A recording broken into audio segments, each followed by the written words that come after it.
23rd May, the Hindu News Analysis editorial page.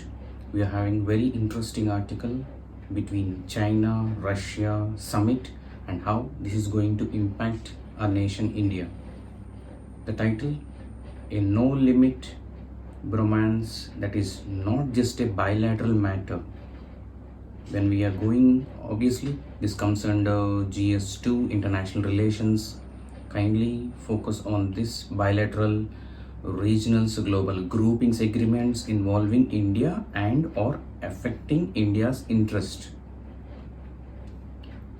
China, Russian flags. In the very first paragraph, if we focus, having met each other over 40 times in the past 11 years, Vladimir Putin, Xi Jinping are justified in calling each other as old friend. Apart from this, end of this paragraph, given their geostrategic and geoeconomic hefts, their no limit bromance is not just a bilateral matter. Officially, they said their relationship is of having no limits. This is what. But with India, Russia, China having yin-yang relationship, this is what. Let's have a look into the phases of Russia and China ties. This is all the static part. Years ago, the person, a former Indian ambassador, explored this and let us know what is going to happen over here. The phases of Russia-China ties. Okay, let us have a look. Here, Tsarist Russia took advantage of weak China to expand to the Pacific during 19th century. Tsarist Russia, obviously, Russia having either emperor or dictator form of government. They want to expand their influence or the power over the Pacific region. And then during the time of Communist International, obviously they advocated communism. Obviously we know that everyone is supposed to share what they have had earned, and during this communism, People's Republic of China was formed, and then there was a political differences that triggered both Russia and China. How this China attacked India 1962, and China and Russia also have armed clashes in the year 1969 over Ussuri River border dispute. Ussuri River or the region is in China and now got divided between Russia and China also. In 1969 there was a heinous armed clash between Russia and China. Okay, and then following the same, the fourth phase commenced in 1972. What happened in 1972?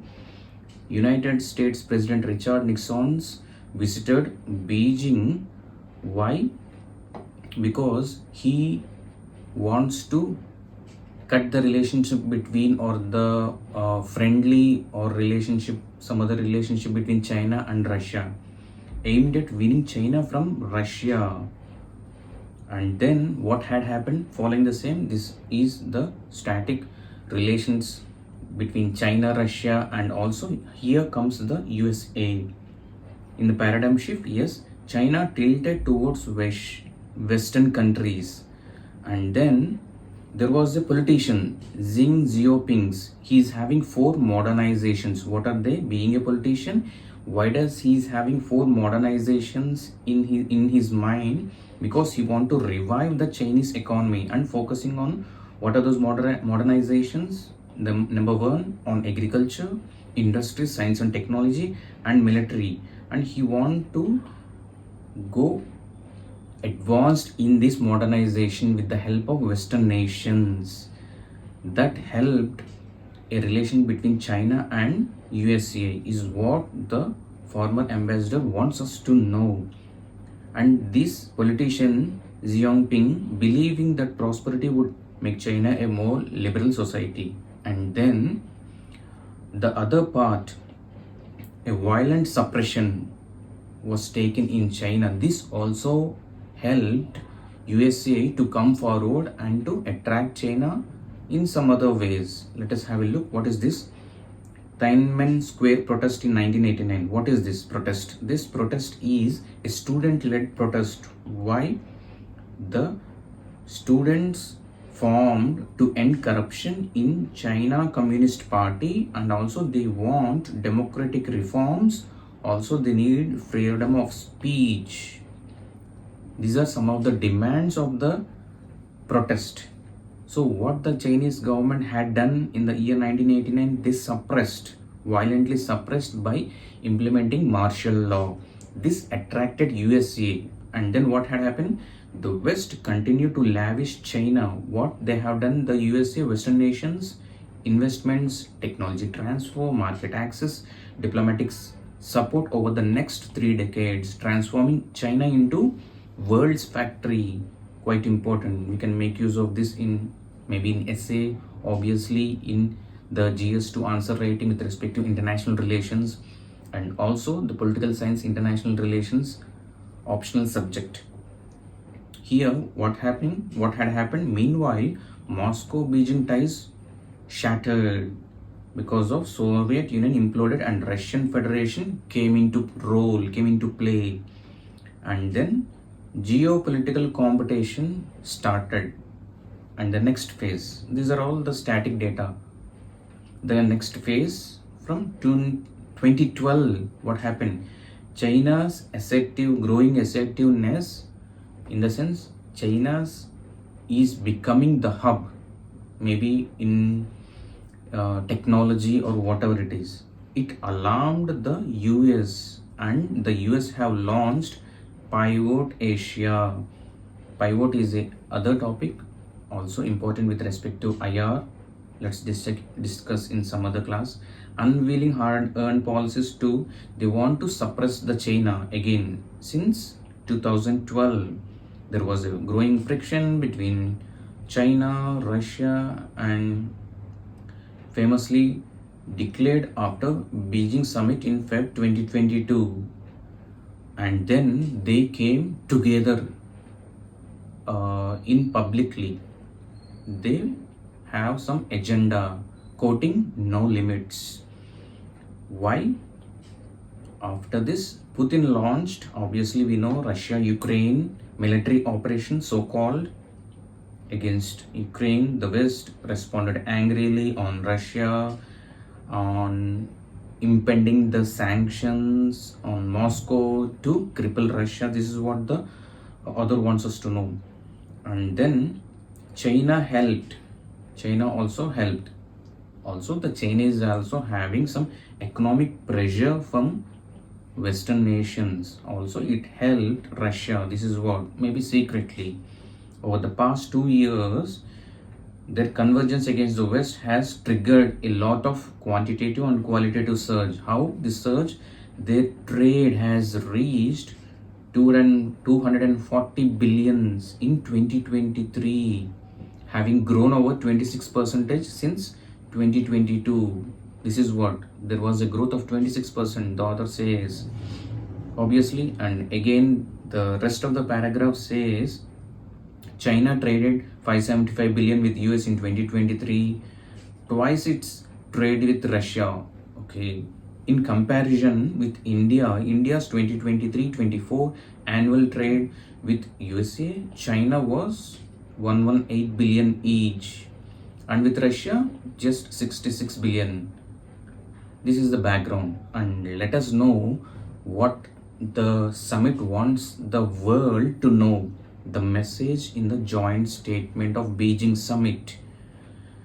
The statement, 7,000 word joint statement combinedly, Putin and Xi summit, not just on bilateral economic ties but also military ties as well.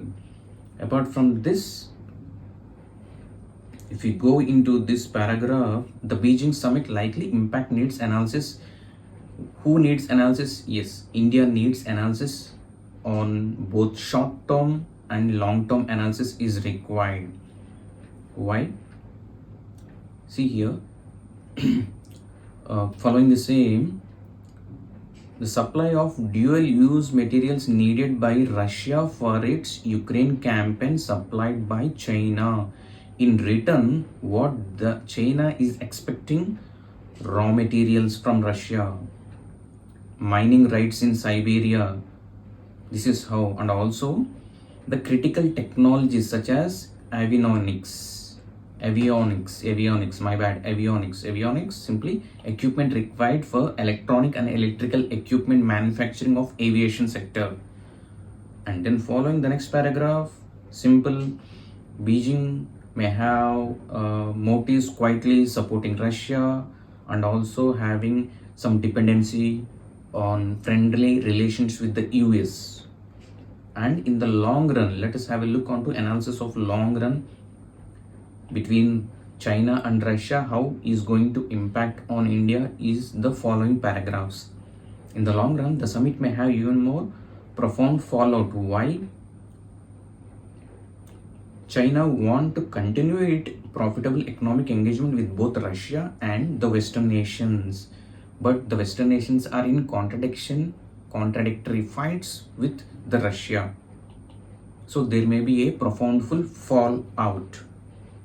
On May 17, US Department, they spoke something about that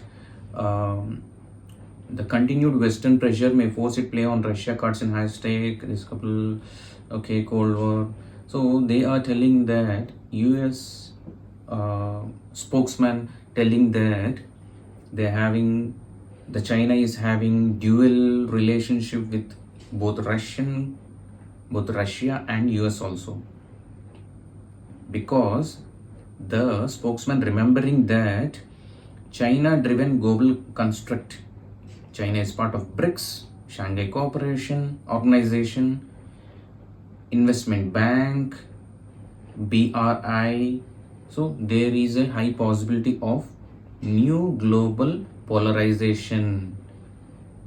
Let us have a look on to how the impact will be on India with regards to this summit and friendly relations between China and Russia.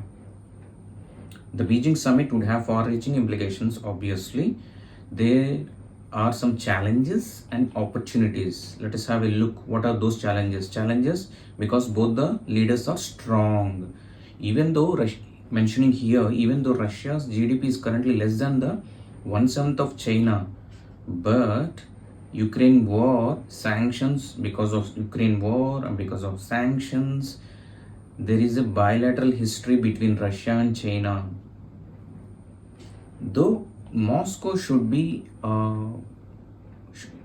seems to be vulnerable with China's hub, which could concern India in the overwhelming dependency on Russia. India is depending on